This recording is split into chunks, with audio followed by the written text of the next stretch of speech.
El siguiente ponente es don Pablo Izquierdo Sesón, es biólogo responsable de los programas de cría en cautividad en Grefa y a continuación nos hablará sobre los programas de cría de especies amenazadas para la recuperación de la biodiversidad.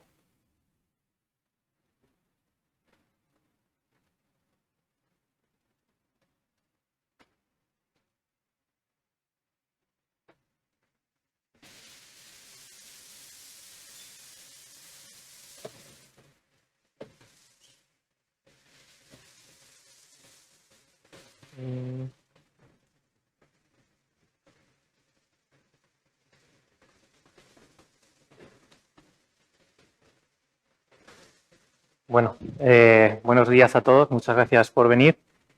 Fernando Garcés ya ha hecho un poco una introducción de los trabajos que hacemos en Grefa y yo voy a presentaros el programa de cría en cautividad que tenemos de especies amenazadas. Voy a intentar resumir algo de la metodología que utilizamos y un poco la relevancia de este departamento, de este trabajo dentro de la estructura de Grefa y los proyectos que hacemos ya in situ. ¿Qué es lo que hacemos básicamente en... Oh, perdón, no es. ¿Qué es lo que hacemos dentro del programa de cría en cautividad? Bueno, uno de los principales, de los fundamentos, de la principal misión del programa de cría en cautividad es tener un banco genético, ¿no? Incluso algunos estaréis familiarizados con el concepto de Arca de Noé. La idea es tener un grupo reproductor suficientemente variado y no solo tener los ejemplares, sino tener puestas a punto las tecnologías, las metodologías para reproducir estas especies, de manera que podamos suplir en un momento dado algún programa de conservación in situ, ¿no? Digamos que es una carta que tenemos guardada por si la situación se complica de cara a la conservación de alguna de las especies con las que trabajamos. Cuando llega ese momento, obviamente, tenemos que ser capaces de reproducir en una cantidad suficiente ejemplares para poder suplir estos programas de conservación in situ. Que uno de los planteamientos, una de las ideas que siempre hemos tenido para nuestros programas de cría en cautividad no es producir 1 o 2 ejemplares, sino poder nutrir con un número suficiente estos programas de manera que se desarrollen de una manera óptima. Luego, otra de las funciones de estos programas es la investigación. Al final tenemos un montón de animales en cautividad que obviamente no se comportan ni tienen las mismas condiciones que en su medio silvestre, pero nos dan la oportunidad de conocer aspectos bastante importantes y relevantes de su biología y aplicar estos conocimientos no solo a su mantenimiento en cautividad, sino a estos programas in situ.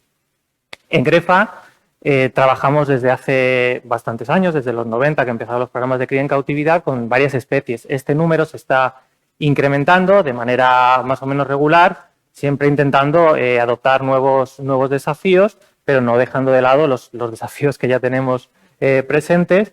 Y algunas de las especies con las que trabajamos de manera más regular pues es el águila de Bonelli, el buitre negro, Cernica loprimilla, la cigüeña negra. Y luego estamos también empezando con el alimoche, el águila imperial, halcón peregrino, halcón borní, bueno, y alguna otra especie con la que tenemos un poco la idea de empezar a trabajar en las próximas temporadas o próximos años. Esa es un poco la idea, pero ¿cómo hacemos todo esto? Bueno, pues hay unas metodologías asociadas a estos programas de cría en cautividad que estamos siempre poniendo a punto. Ninguno de nuestros programas ha llegado al punto en el que digamos, vale, no hay nada que mejorar, tenemos una productividad muy alta, el diseño es el óptimo. No, siempre hay algo que podemos mejorar. El primer aspecto es el manejo de los reproductores.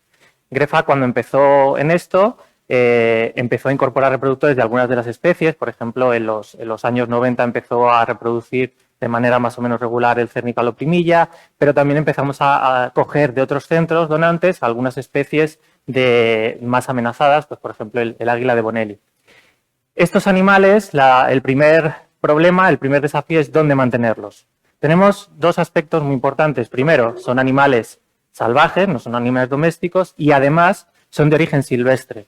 Esto implica un desafío extra. ¿Por qué? Pues porque los animales no están, digamos, adaptados a un manejo constante y a la presencia del ser humano en los alrededores. Entonces, las instalaciones en las que teníamos que alojar estos animales tenían que estar diseñadas teniendo en cuenta estos aspectos. El tipo de instalación, bueno, ahora os enseñaré algunas fotos, es el de seclusión y es el que hemos estado utilizando durante todos estos años de proyecto. Este sería el diseño, las instalaciones, digamos, que tienen todos los laterales cubiertos para evitar el estrés de los animales, siempre la parte superior abierta, por supuesto, para que tengan acceso a la luz natural. Este tipo de instalación ha demostrado, al menos para nosotros, funcionar para la inmensa mayoría de las especies. Hay otras especies de aves, de rapaces, que no requieren este tipo de instalación, pero con las que nosotros trabajamos hemos visto que tienen muchísimas ventajas y los animales, si todo va de acuerdo a lo esperado, no tienen que ver un ser humano durante gran parte de su proceso reproductivo y esto tiene muchísimas ventajas. El siguiente desafío es ¿qué tipo de reproductores queremos? ¿De dónde sacamos estos reproductores? Uno de los problemas que tuvimos durante los años 90, en el caso del águila de Bonelli fue bastante más evidente, es que la inmensa mayoría de los ejemplares que se podían incorporar a los programas de cría en cautividad eran animales irrecuperables. Ingresaban en los centros con determinadas lesiones, fracturas de todo tipo y muchos pues, no podían ser devueltos a su medio natural. Y por razones bastante importantes, podían ser amputaciones o fracturas que imposibilitaban, o luxaciones antiguas que imposibilitaban que el animal se moviera con facilidad. Estos animales, una vez integrados en los programas de cría en cautividad, tardaban muchísimo tiempo en adaptarse a la cautividad. Estamos hablando, por ejemplo, la primera pareja de águila de Bonelli que se reprodujo en nuestro centro llevaba aproximadamente unos 8 o 10 años en cautividad antes de empezar a mostrar prácticamente ningún comportamiento reproductivo. Y luego muchas parejas que intentaron reproducirse, que tenían este tipo de lesiones, no lo consiguieron debido a esas lesiones. A partir de entonces hemos tenido que ser un poquito más selectivos a la hora de incorporar reproductores. He incluido aquí una foto de una cigüeña negra, que además es un caso muy particular porque esta cigüeña negra viene de aquí de Canarias. Es un animal que durante la migración se detuvo por aquí debido a un accidente, pues no pudo ser liberada y fue integrada en nuestro programa de cría en cautividad que estamos iniciando ahora en el centro de Grefa. Otro de los problemas es la genética. Eso es un desafío también que tenemos pendiente. Nosotros, al partir de ejemplares silvestres, damos por hecho, y siempre vienen, o casi siempre vienen de poblaciones que son relativamente numerosas, damos por hecho que la genética es suficientemente variada. Aún así, estamos desarrollando en la actualidad análisis genéticos de algunas de nuestras poblaciones para ver si tenemos suficiente variabilidad como para poder afirmar que tenemos es esa garantía, ¿no?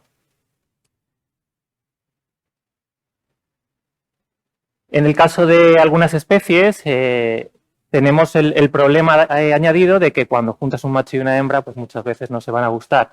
Estas instalaciones lo que nos permiten es hacer numerosas combinaciones y buscar las parejas que mayor compatibilidad tienen.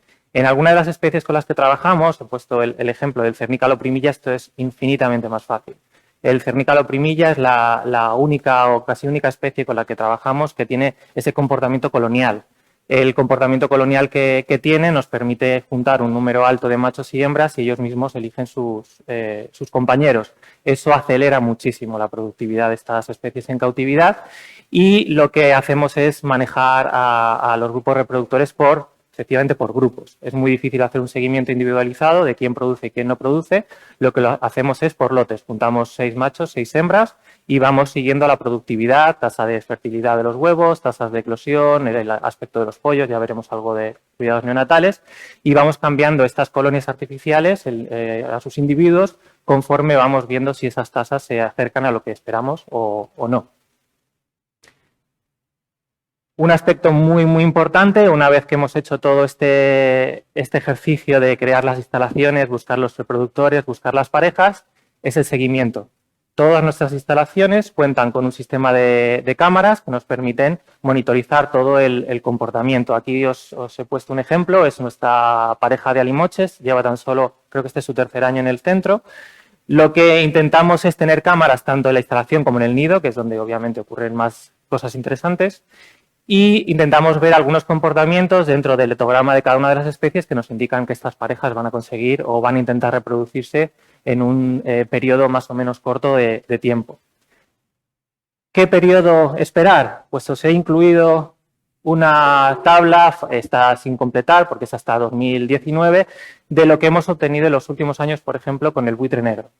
Toda esta metodología, este manejo y seguimiento de los reproductores mediante cámaras, nos han permitido tener algunos aspectos clave, más o menos claros de la especie y saber qué esperar cuando hemos hecho bien el trabajo con cada una de las parejas. Aquí lo que incluimos es un poco la historia reproductiva de todas las parejas de buitre negro que tenemos, cuándo han mostrado comportamientos reproductivos, cuánto han tardado en mostrarlos, cuándo hemos conseguido las primeras puestas fértiles y las primeras eclosiones, intentar ver si el manejo ha sido diferente en algunas de las parejas para poder descartar metodologías que en el pasado a lo mejor no han sido lo más adecuadas. Por ejemplo, tenemos el ejemplo de Oberón y Titania, que es la primera pareja que se reprodujo en nuestro centro de buitre negro, que las primeras interacciones se observaron en un voladero comunitario donde se encontraban con otros animales en recuperación.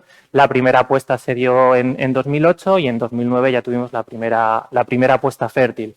Analizando a esta pareja, lo que hemos visto es que para el buitre negro una forma ideal de formar emparejamientos y conseguir la reproducción de manera temprana sería alojarlos en voladeros comunitarios donde ellos mismos establezcan sus parejas. Hemos tenido casos, por ejemplo, Sísifo y Lisboa, que bueno, los veis allí por las primeras letras de su nombre, que han tardado bastante más en reproducirse porque han sido emparejamientos forzados.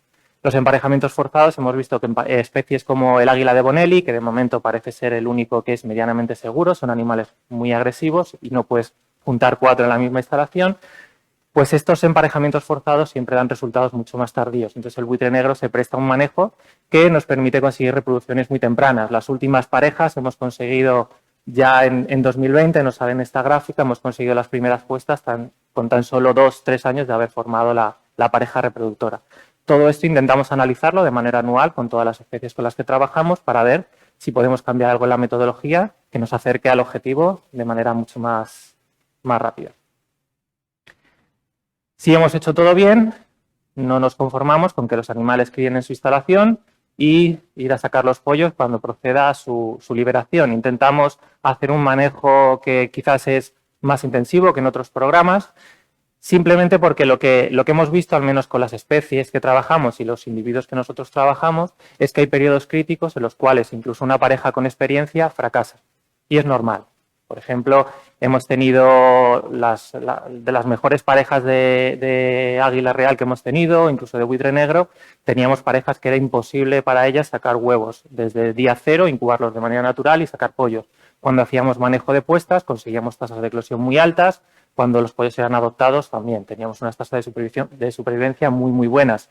Pero la incubación pues, es un momento muy crítico, sobre todo de cara a los últimos 2/3 de la incubación, y por eso desarrollamos un manejo de las puestas. Lo que hacemos de manera regular para todas las especies con las que trabajamos es una retirada de la puesta completa a los 7-10 días de incubación natural. ¿Por qué 7-10 días? Pues porque la metodología, la tecnología con la que contamos para la incubación artificial sigue teniendo sus problemas, sus dificultades. Y hemos visto que el primer arranque de los embriones, el desarrollo embrionario temprano, es demasiado sensible para nuestras máquinas. Confiando en los padres durante esos primeros días, hemos conseguido incrementar las tasas de eclosión a unos porcentajes relativamente altos. Cuando hablo de porcentajes de tasas de eclosión, nosotros, nuestra experiencia acumulada, estamos intentando alcanzar en torno a un 85% de eclosión. Una vez que retiramos estas puestas completas, muchas de nuestras parejas serán capaces además de reponer esas puestas y podemos duplicar el número de pollos obtenidos, ¿no? También intentamos sacar el máximo partido de estos animales en cautividad, siempre teniendo en cuenta que animales o muy jóvenes o muy viejos, animales con problemas de salud, animales que han dado puestas un poco complicadas en años anteriores, pues no serán capaces de hacer una segunda puesta de manera segura. Pero es un procedimiento que funciona para la inmensa mayoría de las especies. La única excepción es el buitre negro, que no podemos esperar 7-10 días de incubación natural, porque si retiramos el huevo no vuelve a poner. En el caso del buitre negro, el primer huevo es retirado nada más puesto. Y siempre y cuando la fenología de esa pareja en particular sea la adecuada. Tenemos una pareja que pone el primer huevo muy tarde, no realizamos esta retirada de puesta.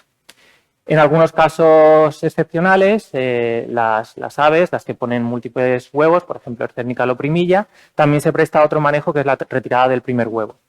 Nosotros, habéis visto el sistema de cámaras, en el caso del primilla es una revisión regular de todos los nidos. Cuando encontramos el primer huevo, si ese huevo lo retiramos, la hembra es capaz de compensar la pérdida de ese primer huevo y ampliar la puesta. Tenemos hasta 6, incluso 7 huevos por hembra si es necesario. Lo mismo, no lo hacemos cuando tenemos hembras en las que puede haber algún tipo de dificultad vinculada a la edad o algún problema de salud. Todo esto lo que implica, como ya os comentaba, es una incubación artificial. En esto seguimos mejorando de manera continua, seguimos teniendo nuevos desafíos, veremos ahora el tema de la asistencia en la eclosión, pero estamos, yo creo que mejorando en todos los aspectos en todas las especies. Estamos superando ese 80-85% en todas nuestras especies actualmente, pero bueno, todavía hay espacio para la mejora. ¿Cómo hacemos para mejorar este procedimiento? Lo primero es una monitorización del desarrollo embrionario. Ahora veréis un vídeo. El sistema es muy sencillo. El miraje con un ovoscopio, con una luz potente, nos permite ver todo el desarrollo embrionario, de manera temprana detectar huevos infértiles o detectar huevos abortados y luego incluso poder prever la eclosión con unos días de adelanto si no sabemos exactamente el periodo de incubación. Por ejemplo, con buitres negros la eclosión se puede dar entre 53 y 57 días. Para adelantarnos a la eclosión necesitamos hacer un miraje relativamente frecuente. Luego, no solo nos basta con introducir los huevos en la incubadora, también tenemos que modificar algunos de los parámetros que se pueden modificar para intentar aumentar esas tasas de eclosión o incluso que la eclosión sea más fácil para los embriones.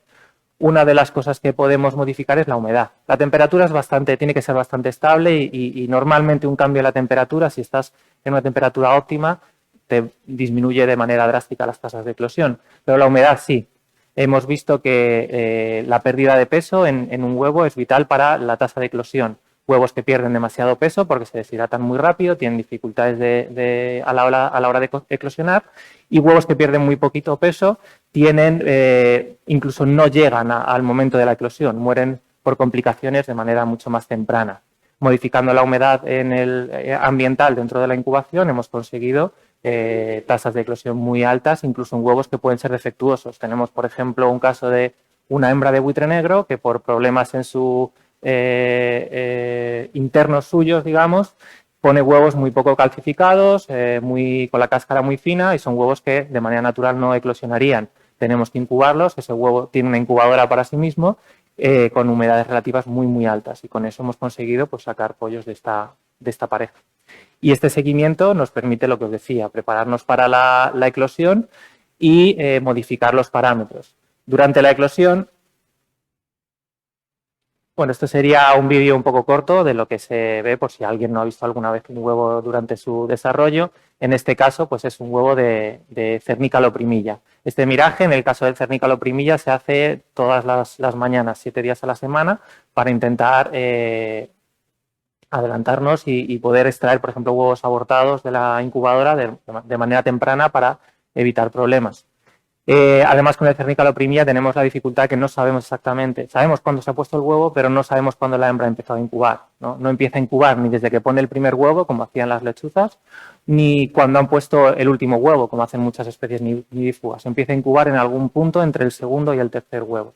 Entonces, este miraje es de vital importancia. ¿Qué ocurre? Que incluso si lo hacemos todo bien, y esto probablemente ocurre también en el campo, vamos a tener problemas durante la eclosión. Uno de los problemas que hemos encontrado con relativa frecuencia son las malposiciones. Ocurre en muchos animales, y es que en el momento de la eclosión la colocación del embrión dentro del huevo no es la adecuada. Por ejemplo, arriba a la derecha tenemos una placa de rayos X de un buitre negro que tenía una malposición que en esta especie es prácticamente letal. Estaba totalmente del revés. El animal intenta eclosionar por la parte más estrecha del huevo y no tiene suficiente holgura como para romper el cascarón y mucho menos para alcanzar la cámara de aire, que es el primer punto donde el animal empieza a respirar de manera pulmonar. No sé si, bueno, los que estáis lejos os lo tendréis que imaginar, pero este es el huevo, esta es la cabeza y este es el pico. Vaya, tengo muy buen pulso, como podéis ver, ¿vale? Pero bueno, el pico está apuntando hacia abajo. Esta apertura de aquí es la cámara de aire donde hemos retirado un poquito de cáscara para poder ver qué es lo que estaba ocurriendo. En este caso, el animal pues, tuvo que ser asistido en la eclosión. Ahora os enseñaré un vídeo bastante chulo de este momento. Y tenemos tasas de malposiciones relativamente altas. En el caso del primilla, que me arriesgaría a decir que es la especie con la que mejor tenemos pillado el punto al tema de la incubación artificial, obtenemos malposiciones de este tipo en torno al 5%, 3%. En el caso del buitre negro estamos teniendo entre el 20 y el 25%, que sin duda son demasiado altas. Algo hay en la incubación que no estamos haciendo de manera ideal. Lo bueno del buitre negro es que todas las malposiciones que hemos tenido hasta el momento hemos podido salvarlas gracias a sistemas, pues por ejemplo, como los rayos X. Es un sistema muy, muy práctico. Simplemente necesitas ver como 15 o 20 de estos huevos para poder ubicar dónde está el animal y hacerte una idea. Después de la eclosión, no ha pasado todo el peligro. En este momento podemos detectar numerosos problemas perinatales, animales que eclosionan, pues por ejemplo, aquí tengo una fotografía, este es un cernícalo primilla, diminuto, son unos 9-10 gramos, que parte del vitelo no ha sido interiorizado dentro del animal, ha quedado externalizado y en este caso pues tenemos que suturar para que digamos que se necrose de manera segura el vitelo y el animal salga adelante. Este en principio no tuvo ningún problema, es un problema que de ocurrir en el nido probablemente no se habría solucionado por sí mismo y el animal habría muerto. Es el mismo caso que las malposiciones. Lo que hemos visto es que incluso si las parejas reproductoras consiguen eclosionar sus pollos, hay otro periodo crítico que es la primera semana. En la primera semana hemos tenido bajas cuando dejábamos que los animales se incubaran por sí mismos, que difícilmente se podrían haber evitado incluso con parejas con experiencia. Entonces lo que intentamos es que durante las primeras horas o días de vida los animales estén controlados hasta que vemos que han arrancado a comer, a ganar peso, como os enseñaré un poquito ahora en alguno de los vídeos. Este es un vídeo que he tenido que reducir por espacio, pero es una asistencia a una eclosión. En este caso el embrión tenía la malposición que os comentaba antes, está totalmente del revés. No está el momento en el que abro por primera vez la cáscara porque era un momento un poquito delicado y a las 12 de la noche, perdón por no tener la cámara a mano, pero luego sí que pudimos, una vez que estaba controlado, poder grabar un poco para que tuvierais imágenes así cercanas de la eclosión de un buitre negro. En este caso, esta malposición la hemos tenido ya como en 3 ocasiones de 30 pollos nacidos en cautividad, creo que estamos por 30. Es un 10%, es una locura, ¿no? En ese caso tenemos que ver qué es lo que ha ocurrido. Pero bueno, es una malposición que es relativamente fácil de detectar en esta especie y hay suficiente margen como para solucionarlo. Y luego llegan los cuidados neonatales. Esto es por si alguno estaba perdiendo el interés, siempre meto el vídeo del mochuelo. En el caso de los cuidados neonatales, lo que nos intentamos asegurar es que las tasas de crecimiento, con una dieta optimizada para cada una de las especies, son las adecuadas. Tenemos una base de datos para cada una de las especies que reproducimos en cautividad y podemos detectar de manera muy temprana si el crecimiento no se adecua a lo que esperamos por cada especie. Hemos hecho bastante investigación en torno a las dietas de distintas especies para intentar ver cuál es mejor y cuál consigue un crecimiento más, no más rápido, sino más equilibrado y más adaptado al desarrollo de estos animales. Lo que hacemos es pesarlos antes de cada ceba, pesarlos después y ver qué cantidad de ese alimento realmente se ve reflejada en un incremento de peso. Y luego un control de la temperatura muy, muy fino. Es curioso porque parece que los adultos, los reproductores, cuando están reproduciéndose no tienen ningún tipo de cuidado, los animales se levantan, está lloviendo, está nevando, hace un frío increíble, pero luego aquí en las criadoras cambia 1 grado, cambian 2 y de repente los animales empiezan a notarlo y tienes bajas. Y como los bebés humanos, pues se quedan dormidos enseguida y no dan mucho trabajo. Uno de los aspectos también muy importantes es que a nosotros no nos vale con criar un buitre negro o un águila de Bonelli y ya está, y dárselo a otra persona y decir he cumplido mi trabajo. Uno de los aspectos, creo, clave de GREFA es que hay una comunicación constante con el personal que trabaja en los programas de conservación in situ que nos da un feedback de cómo funcionan nuestros animales. Hay un aspecto que ahora parece obvio, pero que en su momento pues, hubo que discutir, y es que los animales tienen un periodo de desarrollo crítico en el cual cualquier alteración de su ambiente les provoca cambios radicales en su forma de comportarse. Uno de ellos es la impronta. ¿Qué ocurre? Pues que los animales criados a mano unos más, otros menos, dependiendo de cómo los críes a mano también, van a tener algunas diferencias respecto al comportamiento de los animales silvestres. Por eso, en Grefa siempre, y esto es una condición imprescindible, los animales son criados por reproductores de su especie. Esto no siempre es sencillo, sobre todo cuando duplicas puestas, hay años que se tuerce todo, pero a día de hoy no hemos tenido que cambiar esta metodología en ninguno de los casos. Esto se denomina fostering, adopciones, nodrizaje, habrá muchísimos términos, algunos de ellos los habréis escuchado, pero es algo que realizamos con todas las especies. A partir del décimo día aproximadamente, todos los pollos son introducidos con adoptantes. Los adoptantes pueden ser sus propios padres o pueden ser ejemplares de la misma especie que estén en el periodo adecuado para adoptar este tipo de pollos. No podemos introducir pollos en cualquier nido y esperar que los adopten. Puede ocurrir, pero es una cosa un poquito arriesgada, entonces siempre intentamos cuadrar todo para que haya alguna pareja disponible, aunque sea incubando huevos falsos, ¿no? Por ejemplo, tenemos parejas que ponen huevos infértiles y no se los retiramos y les decimos, bueno, para la siguiente temporada, no, dejamos o los huevos infértiles o los huevos falsos para que puedan adoptar a pollos de su misma especie. Lo hacemos a partir del décimo día porque cuando hacemos el seguimiento del desarrollo embrionario, una de las cosas que vemos es que a partir del quinto, séptimo día, en especies de gran tamaño, el crecimiento se dispara. Son animales que ya toleran cambios de temperatura, que se acercan cuando, a su manera, se acercan a los reproductores cuando necesitan alimento, entonces son animales que toleran un poquito más de incompetencia, entre comillas, por parte de sus adoptantes.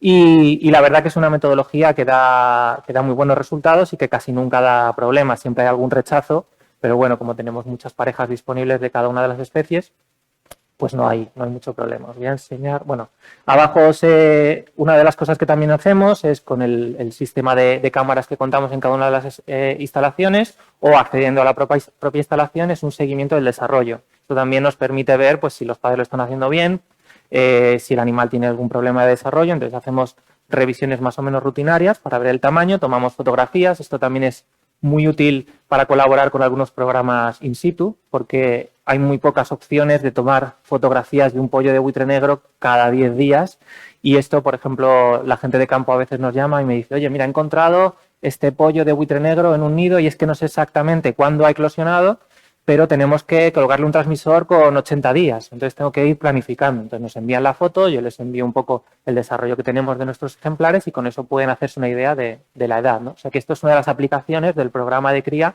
respecto a programas de conservación in situ.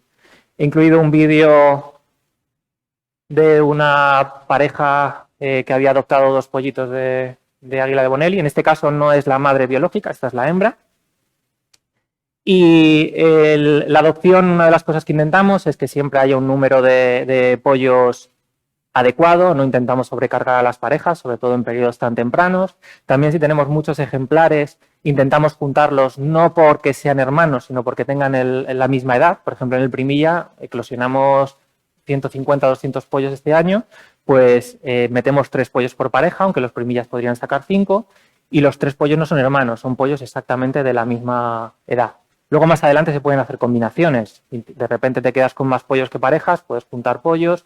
Lo bueno de las rapaces y de muchas de las aves en general es que no saben contar, tampoco saben medir volúmenes, entonces hacemos verdaderas jugarretas a estos pobres animalillos, pero funciona muy bien y conseguimos que todos los animales se desarrollen, o la mayoría, en condiciones óptimas.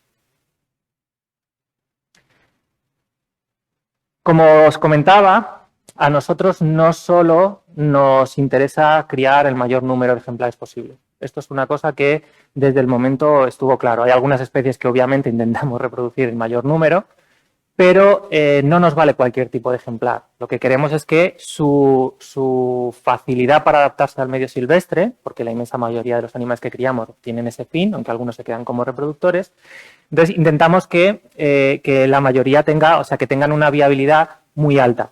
Es muy difícil, y eso cualquiera que trabaje con reintroducciones o cría en cautividad, conseguir unas tasas de supervivencia iguales a las que tienen los animales silvestres. Al final, estos animales pasan en cautividad unos periodos que son muy críticos en el desarrollo psicológico, en el comportamiento, ¿no? Pero hemos conseguido, mejorando algunas de las técnicas de liberación, unas tasas de supervivencia muy altas, ¿no? Ahora, bueno, os comentaré algunos de los casos que llevamos a cabo con distintas especies, pero hemos conseguido resultados muy buenos. Y además digamos que seguimos mejorando, seguimos analizando de manera regular todos los resultados que nos llegan de campo para ver si desde el programa de reproducción podemos hacer alguna modificación que les ayude en esa adaptación. Una de las primeras técnicas de liberación que se aplicaba para la inmensa mayoría de las rapaces es la crianza campestre o hacking, que implica traslado de los ejemplares nacidos en cautividad a los puntos de reintroducción en periodos en los que todavía son dependientes. Son animales que todavía no vuelan, son animales que todavía necesitan que les aportes comida, aunque son animales que se alimentan por sí mismos, y los trasladamos a puntos que asemejan su hábitat de reproducción, nidos, plataformas artificiales que los ejemplares van a identificar como un posible sitio donde reproducirse en el futuro, ¿no? Esto ha sido siempre la clave, la clave de los programas de reintroducción. Tampoco nos vale reintroducir un animal en un programa de conservación en concreto si el animal va a criar a 300 kilómetros o a 1000 kilómetros, ¿no? Lo que intentamos es que se incorpore a la población objeto de trabajo. En el caso de, bueno, he introducido las lechuzas porque es una de las especies que quizás mejores resultados da respecto a la crianza campestre comparado con otras metodologías. Es la forma utilizada, ¿no?, para esta especie. En el caso de las lechuzas se trasladan a la caja nido con unos 45 días aproximadamente, de 45 a 50, que es lo que tienen estos hermanos. Y van a pasar un periodo de desarrollo relativamente largo porque las lechuzas tardan en volar, bueno, hasta los 64, 65 días no hacen su primer vuelo, ¿no? En ese periodo se adaptan a la zona, empiezan a observar los alrededores y suele ser una liberación que llamamos blanda, que funciona muy bien para la especie.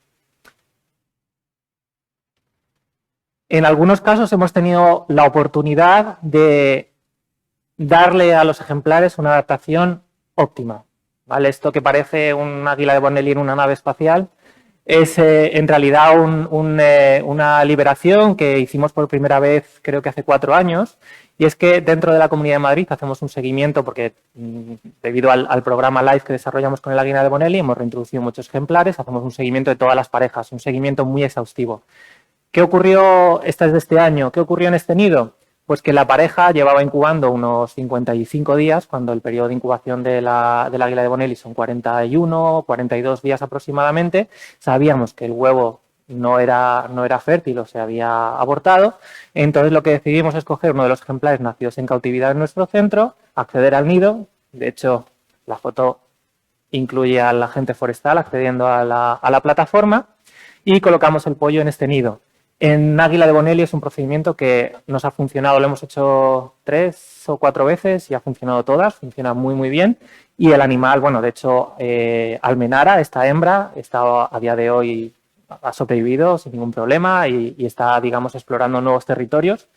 La idea de todo esto es que, salvo esos primeros 7 días que podemos pensar casi que son irrelevantes en el desarrollo psicológico de un águila de Bonelli, el resto del tiempo lo ha pasado dentro de un huevo, que también damos por hecho que es irrelevante, o en un nido silvestre. Esta, digamos que en programas de reforzamiento es una línea de trabajo muy, muy interesante. Necesitas muchísima coordinación, muchos equipos implicados, pero que luego, desde luego, tiene muchísimos beneficios.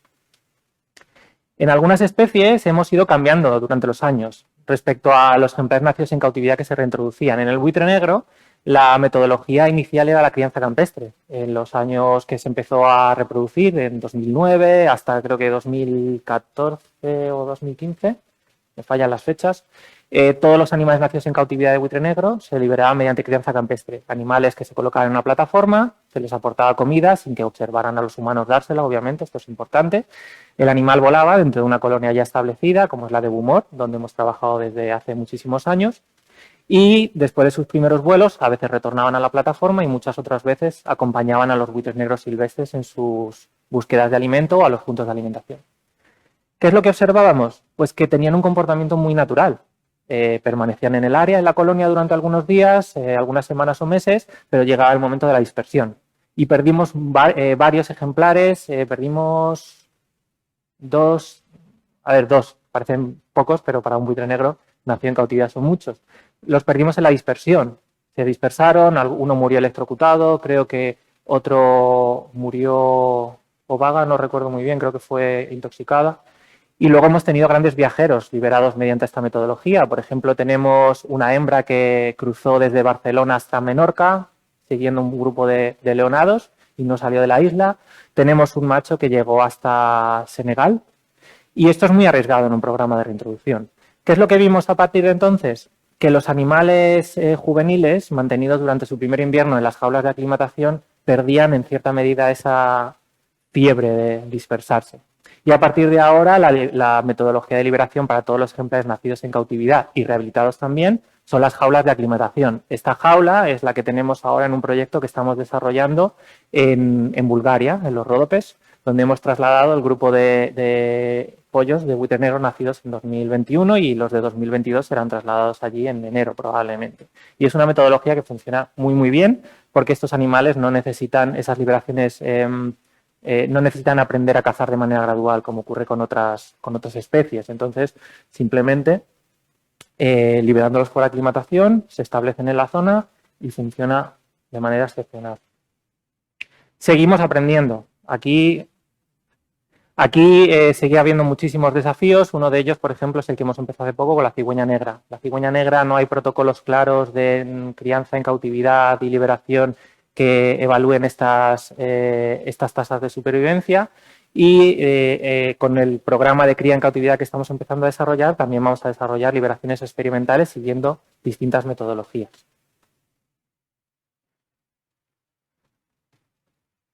¿Qué hemos conseguido en estos últimos años? Bueno, las primeras reproducciones del programa fueron en los años 90. A día de hoy tenemos técnicas optimizadas para reproducción de varias especies y estamos poco a poco, como os comentaba, incorporando nuevas especies y nuevos desafíos. Aquí algunas cifras, que algunas son más llamativas que otras, pero también por la dificultad que entrañan algunas de las especies. Así cabe recalcar pues, los 3.800 cernícalos-primillas desde el año 2000, que tenemos que he estado revisando las cifras en nuestro sistema informático. 30 buitres negros desde 2009, que también es una pasada. En el caso del buitre negro ha funcionado muy bien. 68 águilas de Bonelli desde 2009, desde la primera reproducción, que no son cifras demasiado altas. El águila de Bonelli sigue siendo un poquito el desafío pendiente. Y luego algunas otras especies que hemos criado con programas un poquito más pequeñitos, pues como el águila real, la cigüeña negra, y luego algunas otras especies como halcón peregrino, halcón lanario, cernícalo vulgar o lechuza común, que reproducimos de manera muy, muy regular. Aquí tenemos una foto de familia. No pudimos evitar hacer aquí una foto de grupo el año pasado.